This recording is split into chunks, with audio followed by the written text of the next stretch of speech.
Good morning, magandang umaga po. Ito ang programang Bawal ang Pikon. Get it straight with Daniel Razon. Sabayan din po tayong napapanood sa 1,360 satellite monitoring centers sa buong Pilipinas at ganoon din sa buong mundo sa pamamagitan po ng ating live stream sa www.untvweb.com. Number 18 ang Freedom of Information Bill sa 26 na priority bills ng Pangulo. Ito na ba ang hinihintay na senyales ng mga mambabata sa Kamara de Representantes upang sa wakas, matapos po itong mahigit 2 dekadang paghihintay, makalusot na rin yung panukalang batas sa bababang kapulungan ng Kongreso? O ito naman ay hindi naman kaya paasa lang? Upang malaman po ang pulso at sa loobin ng House of Representatives kaugnay dito, let's welcome back to the program Ifugao Lone District Representative Congressman Teddy Baguila Jr. Kong, morning, good morning po. Morning. Welcome back, sir. Thank you. Have a seat. And let's get it straight. Number 18, significant ba yung numbering dito? Or kasi sinasabi nila, lahat yan priority. Pero may number 1, siyempre alam naman natin, iba yung number 1 sa number 2 at iba yung number 18. Meron bang relevance to? Not necessarily, no? Because Okay. I think yung plinisinta nila ito is per sector or per field, no? Like economic, political, governance, mga ganyan. For instance, I think the basic Bangsamoro law is to the president. Sa ngayon, yun yung pinakamahalaga sa kanya. And that's why nasa number 1 yun. Probably nasa number 1, ganyan. But it doesn't mean hindi na priority yung iba. Like sa SONA, ang nabanggit lang niya na actually na panukalang batas is yung sa extension ng notice of coverage, no? Sa Agriani Farm. Hindi ibig sabihin na hindi na mahalaga yung mga ibang mga panukalang batas dahil hindi lang nabanggit sa SONA. So I think it's a matter of they presented it in terms of sectors, no? Economic bills, political bills, ganyan, reform bills, no? So sa akin hindi importante yung numbering Ano pong dialect nyo, Kong? Ifugao. Ifugao, ano? Kasi sa amin sa Tagalog, meron hong tinatawag sa amin sa Bulacan, natulak ng bibig, kabig ng dibdib. Meron namang, kumbaga, parang sinasabi lang, pero hindi naman nila talaga nasa kalooban. Ano ba ang basa ninyo? Ito ba'y may sinseridad ba na talagang gustong isulong ang pagpapasa ng FOI bill? Well, sa tingin ko, especially itong mga nangyaring mga scams, at medyo bumaba ang trust rating, no, ng Pangulo, ganun din sa Kongreso bilang isang institution. Mas nadadama nila yung pangangailangan na maipasa itong freedom of information para mawala na tayo ng duda doon sa tuwid na daan, no, na pinagalaban ng administration na ito. Ganun rin sa Kongreso, maraming nagkasabi na kaya naman maraming gusto nyong itago, no, para hindi malaman ng tao yung katiwalian ng mga ating mga kongresista. But when you pass the freedom of information, wala itong mga hinala, no? So that's why ang feeling ko, mas napapadalas na yung public pronouncements ng ating mga liderato, no? Si Presidente, bago nagsona, pinangako niya to, no, sa mga businessmen. Si Speaker, I think 2 beses na lumabas sa media na sabi niya within his term papasa ito. Ganon rin ang kasalukuyang chairperson ng Committee on Public Information, sabi niya na within this year lalabas ito sa kanyang committee. So in terms of public pronouncements, binanggit nila, no, na nangako sila sa taong bayan na ipapasa itong freedom of information. Alam naman natin na dati pa natin nadidinig yun. Yes, of course. I mean, from the very beginning, and even ang ating chairman sa House, binabanggit din yan. Pero commensurate ho ba yung pronouncements sa actions? Kung individual actions, no, wala naman ako ngayon reklamo na kay Chairperson Almonte dahil madalas na siya nagpapatawag ng meeting. Ang problema kasi nung nakaraang kongreso is medyo mabagal yung pagtawag o pag-organize ng mga committee deliberations. No? Ito at least halos every week na, no? So kumukorum naman kayo? Yeah, of course. At meron naman kayong room din na ginagamit? Yes, of course. Definitely. So, wala na yung mga problems before? Yung problema na dahil may pesta, hindi magkakaroon ng o hindi makahanap ng kwarto kahit ang nag-request ay Deputy Speaker. No? So ngayon, mas madalas na yung mga committee hearings namin. But pagdating doon sa sa meeting mismo, doon nagkakaroon ng maraming hinala na ba't ang bagal masyado. So you're not yet happy with how it moves? Yes, the pacing is very, very slow. Like kahapon, no? Wala ako kahapon, no? Kasi nandun pa ako sa Ifugao. Pero ang balita sa akin is, isa lang ang napagkaisahan, no? Yung isang subsection C of Section 7. Although, ito kasi yung pinakamasalimuot na section sa tingin ko dahil tungkol to sa exceptions. No? Yung hindi pwedeng basta ipamahagi. No? Okay. So, dito talaga tatagal yung talakayan. So, kung meron mang pinaka-controversial na section sa FOI, it will be this, Section 7. So sa akin, sana after this, no? Kung malampasan lang natin ito is medyo dire-diretso na dapat yung mga sumusunod na mga sections na hindi ganun ka-controversial, no? But kahapon nga, parang isang sentence, yun ang napagkaisahan. So, given this kind of pace, kung titignan ninyo, no, pagka ganito, ang mamimaintain na kumbaga ay takbo ng hangin, hindi makakapasok sa area of responsibility ng Senado. Masyadong mabagal. Oo, sa bagal, ganun ba? Yeah, yun ang aking So, and that will mean na hindi ito maaaring matapos within this term. Well, kung ganun yung takbo. Unless you're going to have hearings every week or every month, no? At least man lang may timelines ka, no? But kung ganito nga, and there are still how many sections left kasi hanggang section 20 yan eh. So, sa TWG pa lang, baka abutan na kami ng budget deliberations. Kasi ang tinitingnan ko lang dito, maybe they can say one thing but do another one. And totally different thing. Dahil kagaya halimbawa, sasabihin ng, hindi kami kinakausap ng Malacanang, sabi nung nasa Congress. Pero in reality, nag-uusap sila talaga. Merong mga ganun eh. Kumisan na parang, well, it's better na hindi namin sabihin talaga. Hindi naman dahil sa nagsisinungaling kami. Pero merong mga bagay na kailangan namin, well, for some other reasons. Ano? Hindi ba nyo nararamdaman na ganito ang nagiging sistema na, okay, pronounce natin na, kasi kailangan natin bumawi sa DAP. Dahil medyo lupasay tayo sa DAP, bumaba ang trust rating natin. Sabi nyo nga, parang pambawi yung FOI. Hindi ba ganun ang nagiging sistema lang dito at paasahin lang tayo? Well, sa ngayon, wala pa akong nadaraman na gano'n. No? Of course, hindi naman tayo, hindi natin alam kung yung mga usapan ng Malacanang at saka yung House leadership. No? But kay chairman mismo, ang alam ko, kinakausap naman siya ng Malacanang. At after nung siya ay inimbita sa isang conference na sa Bali, nakasama si Secretary Lacerda, pinag-usapan nila about open data initiatives. No? Doon napabilis yung pag-set ng mga committee hearings. No? So, and then kami naman, palagi naman kami nakikipag-usap, no? Kina Yusek Quezon. Kasi ito yung mga Malacanang people na more or less involved sa freedom of information. Eh, no? Secretary Lacerda, Yusek Quezon. So, lagi namin silang kinakausap at tinatanong namin, ano ba talaga ang score? No? Gusto ba to ni Presidente? Lagi naman na sinasabi na gusto. So, ngayon, ang importante lang sa kanila is maipasok yung Open Data Initiative doon sa Freedom of Information. Okay. Hindi pa ba nagagawa yan hanggang ngayon? Wala kasing nag-file nung bill na merong Open Data Initiative. No? So, ang sinasabi nila is mas mapapabilis, no, o mas lalakas ang support ng Malacanang kung maipasok ito. Okay. Baka pwede nyo ipaliwanag sa amin ng kapraso.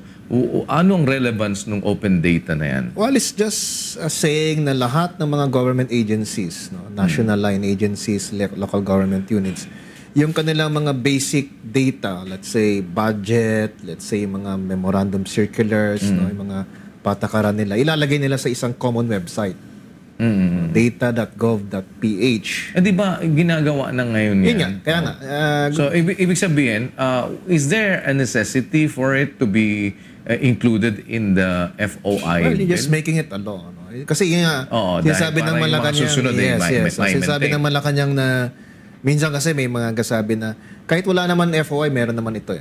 May transparency na tayo eh. Because we are now putting all the information in the website, making it available to the public in very readable format, ganyan. So, pero siyempre sinasabi na, iba kasi may batas ka na. Okay, so pwede bang okay, let us institutionalize yung inisyatiba ng executive by putting it in Pero the hindi freedom ba of information. redundancy na ito kung sakali na kasi pagka sinabi mo yung mga specifics nung FOI, hindi ba parang pasok na din yung mismong principle and context noong open data na ito na ginagawa In nila ngayon? principle, yes. No? Ang siguro ang And why would there be a need for that to be included? para lang malinaw na dapat na isang government portal, government website na doon na lahat ipapasok, and then nakalagay kasi doon na dapat it should be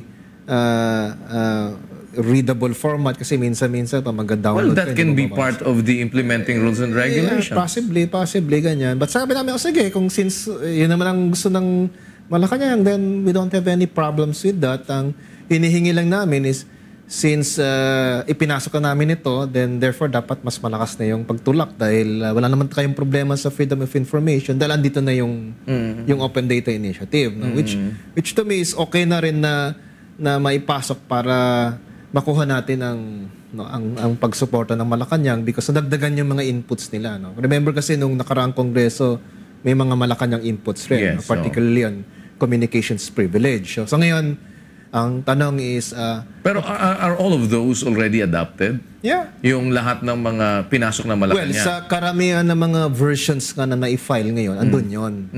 Kasi nasabi namin kina Yusek Quezon, in fact, tinanong ito ni Congresswoman Emma Glipay sa isang hearing is, yung bang Malacanang version o yung mga Malacanang inputs, parehas ba doon sa final nila, for instance, ni Congressman Barry Gutierrez at Warden Bello of Akbayan? Sabi naman nila, essentially, yes, walang pagkakaiba, ganyan. So yung mga next na mga meetings namin, outside of the TWG, tinanong namin si Yusek Quezon, ano bang kulang pa? Kasi halos naman magkakapareho yung mga versions namin. So, Open Data Initiative, no? The President just wants it to be included in the Freedom of Information. Sabi namin, wala kasi nag-file na may Open Data Initiative. So, maaari bang magkaroon ng briefing? And then, since si Congresswoman Robredo at saka si Congresswoman Abad, yung ihinain nila na panukalang batas is the Malacanang version. So sabi namin, sila na lang mag-input, no, doon sa kanilang version para talakayin doon sa technical working group. So sabi nila, yes, of course, wala tayong problema dyan. So, pero hindi pa kasi dumarating doon sa provision na Open Data Initiative, and doon pa lang kami sa exceptions.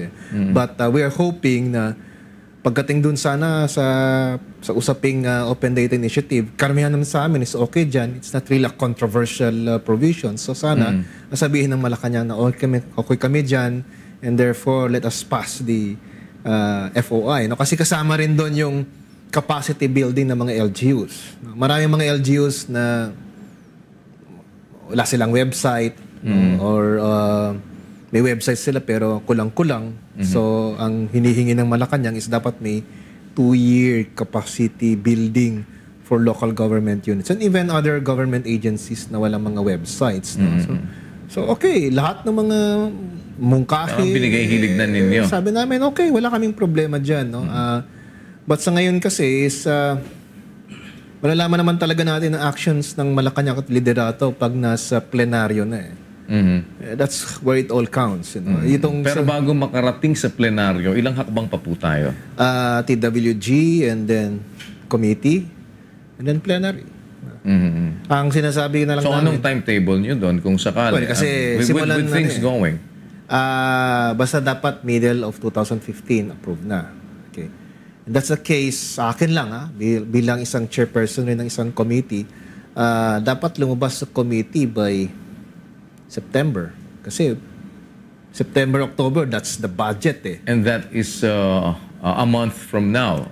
More than a month from now. A little less than 2 months. And so you're saying po na kung dumating ang September at halimbawa ipapasok na yung buwan ng Oktubre at hindi pa rin kayo umuusad dun sa level, dapat by September ang tinitingnan ninyo nasa plenaryo na. Is that it? Or at least man lang ready na kami bumoto sa committee level.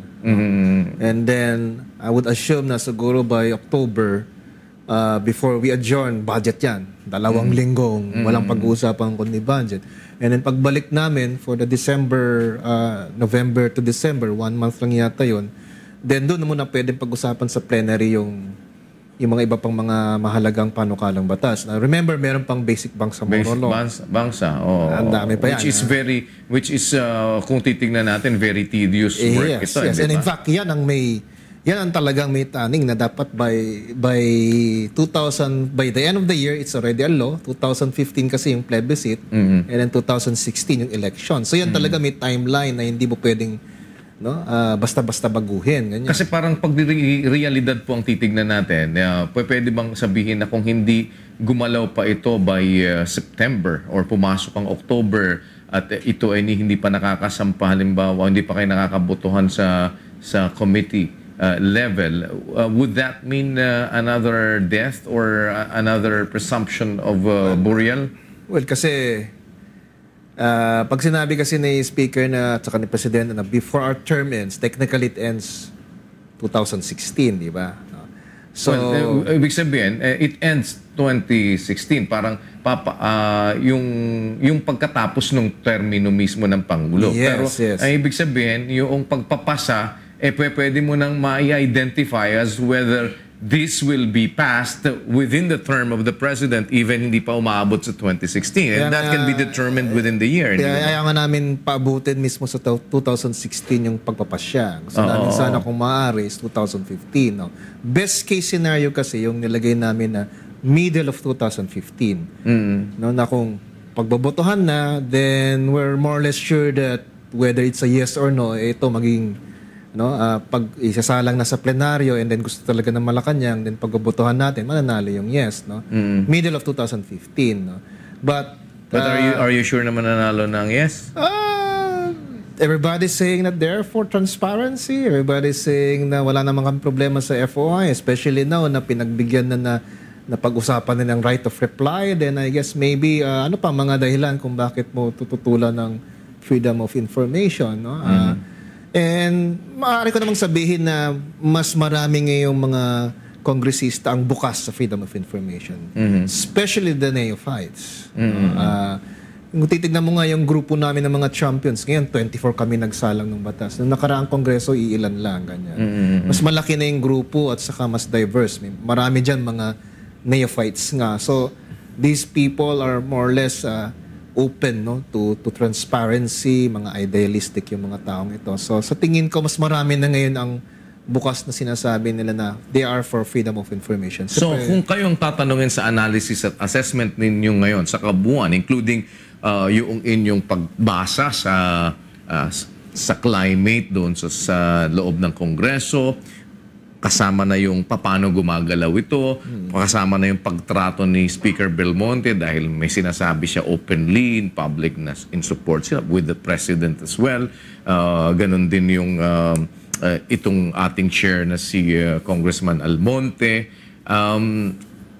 Kung pagbabatayan natin ng lahat ng ito, pati yung talagang real scenario na nakikita ninyo sa laban, anong porsyento po masasabi ninyo na ang katotohanang maipapasa ang FOI bill base dun sa nasa konsyensya ninyo na talagang pagtaya ninyo dito sa mga pangyayari hong nagaganap patungkol sa pagpapasa ng FOI? Before you answer that, sir, we'll pause for a break.